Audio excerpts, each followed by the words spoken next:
having personally encountered the exact same frustrating issues with game mechanics and tested countless solutions.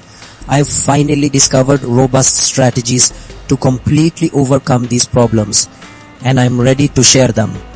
The first approach involves examining your game engine's core physics settings.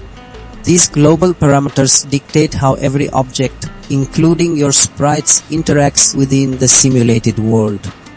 Incorrect values for gravity or the physics update rate can cause unpredictable movements and delays.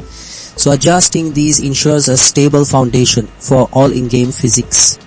Next, we focus on optimizing the sprite's rigid body component itself. This element controls how your sprite behaves physically, influencing its mass, drag, and responsiveness to forces. Improper settings here often lead to inconsistent jumps or unexpected trajectory problems, making precise adjustments crucial for realistic motion. Our third method delves into refining the jump pad's script logic. The code behind your jump pad is responsible for applying the launch force to your sprite. Any flaws in how this force is calculated, applied, or timed can result in erratic launches and noticeable trajectory lag.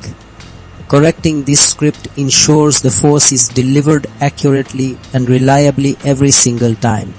This video will finally help you fix sprite launch, jump pad physics, glitch, and trajectory lag, ensuring your game mechanics are flawless. Lastly, keeping your game engine and graphics drivers updated is vital. Outdated software can introduce bugs or compatibility issues that directly impact physics, calculations, and overall game performance.